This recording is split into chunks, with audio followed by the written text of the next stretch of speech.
Ahora veremos las razones o también llamados indicadores financieros. Para nuestro estudio usaremos los indicadores financieros estipulados en las normas de información financiera, ya que si tomamos algunos otros libros de finanzas pudiéramos encontrar fórmulas parecidas con otros nombres, con otra terminología, y para poder estandarizar y apegarnos a las normas que rigen los estados financieros en México, debemos utilizar las que están en las normas de información financiera. Las razones financieras vamos a aplicarlas y van a utilizar información obtenida de estos tres estados: el balance general, el estado de resultados y el estado de cambios en la situación financiera. Vamos a visualizarlos en primera instancia para que conozcamos en dónde vamos a encontrar esa información. Entonces, en el balance general siempre va a ser importante contar con al menos la información del año actual, el que estemos operando, el que estemos analizando, y la información del año anterior para que podamos hacer alguno de los cálculos. En alguna de las fórmulas nos solicita el dato del año anterior. Y entonces vemos cómo está clasificado. Recordemos que el balance está clasificado en activo, dividido en circulante y no circulante, en pasivo, dividido en corto plazo y largo plazo, y en capital, dividido en contribuido y ganado. Todas estas características son apegadas a las normas de información financiera. El estado de resultados, pues vamos a también observar que tenemos el año reciente y en un año anterior para poder también usarlo en algunas fórmulas, y tenemos las ventas netas, el costo de ventas y así sucesivamente los gastos hasta llegar a la utilidad neta. Y vemos el estado de cambios en la situación financiera, donde está la sección de operación, la sección de financiamiento y la sección de inversión con sus resultados finales y el efectivo que hay en la empresa.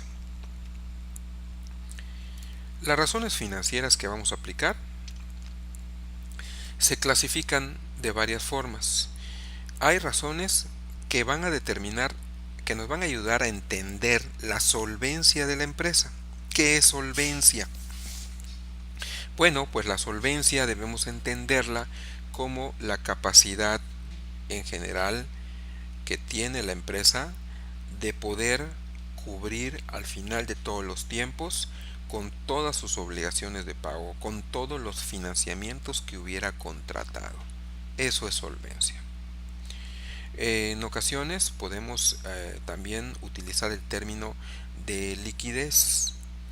La liquidez es esa solvencia, pero en corto plazo. La liquidez es la capacidad que tiene la empresa de hacer frente a sus obligaciones de corto plazo, a las obligaciones inmediatas, de pagar esas obligaciones inmediatas. Bueno, las de solvencia están clasificados en razones de apalancamiento. El apalancamiento es pues el grado de compromiso que la estructura de la empresa, la estructura financiera de la empresa tiene derivado de las deudas que ha contratado. ¿Qué tanta responsabilidad, compromiso y peso por deudas tiene la empresa?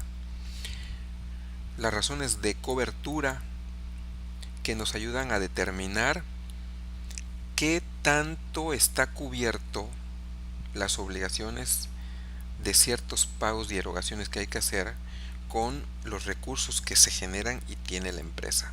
¿Qué tanto podemos hacer frente y cubrir esas obligaciones que se tienen?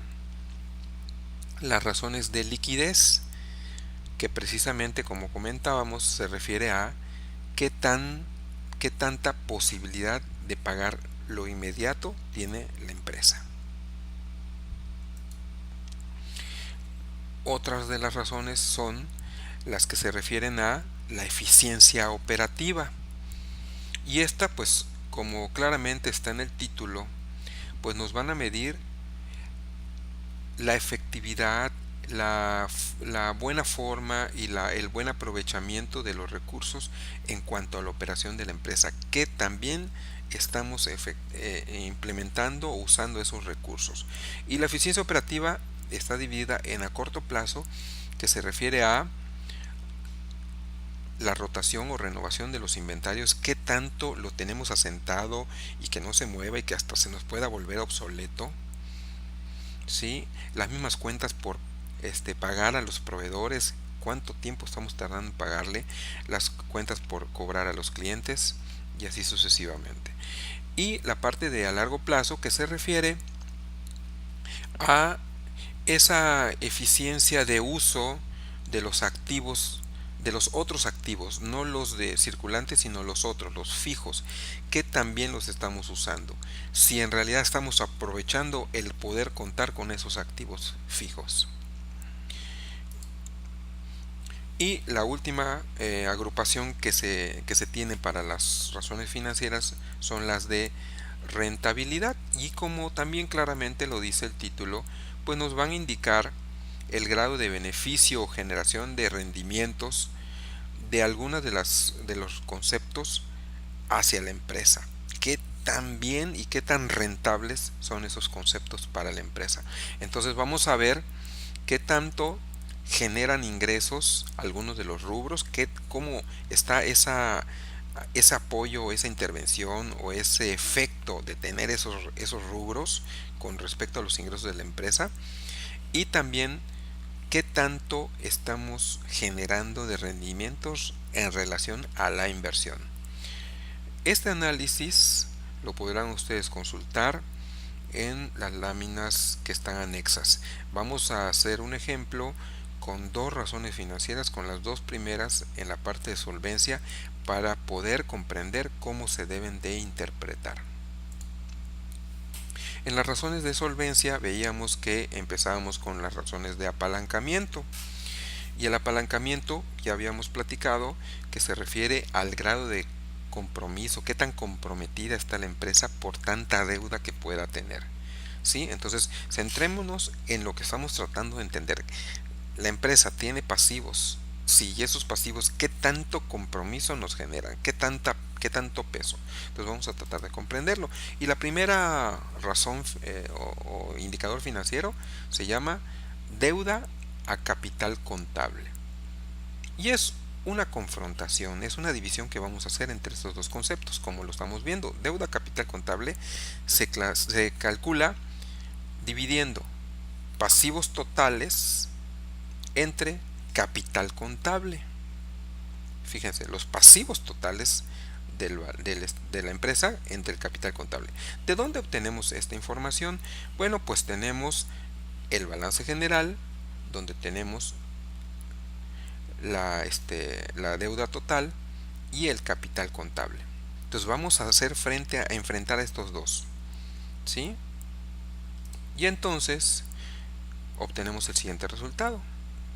Nuestra razón financiera de deuda capital contable, que es pasivo total entre el capital contable, nos da 0.85. ¿Qué significa este 0.85?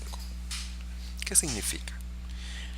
Podemos obtener la siguiente interpretación.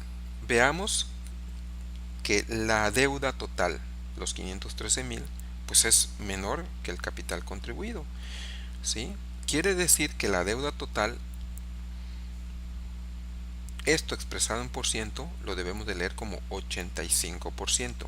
Entonces deberíamos entender que la deuda total equivale al 85% del valor total del capital. ¿Ok? Y si no queda claro, pudiéramos también interpretarlo de la siguiente manera, manejarlo como si fuera un peso. Entonces, al hacer esta comparación, lo que estamos diciendo es que por cada peso de capital contable, por cada peso del que está abajo, que es el capital contable, la empresa debe 85 centavos. Así, un peso pusieron los accionistas, 85 centavos se pidió a terceros y se contrató deuda por ellos. Y de esta manera debemos entenderlo. Cuando hacemos análisis financiero, no debemos en primera instancia sesgarnos a dar una opinión o una calificación de si la empresa está mal o está bien, porque lo primero que estamos haciendo es entender qué le está pasando a la empresa. Y aquí lo que estamos observando es que por cada peso que pusieron los accionistas, 85 centavos se contrató de deuda. No podemos en este momento decir si la empresa está haciéndolo bien o está haciéndolo mal. Hay que completar el análisis y tendríamos incluso que compararnos contra lo que hemos estado haciendo años anteriores y los resultados que hemos obtenido.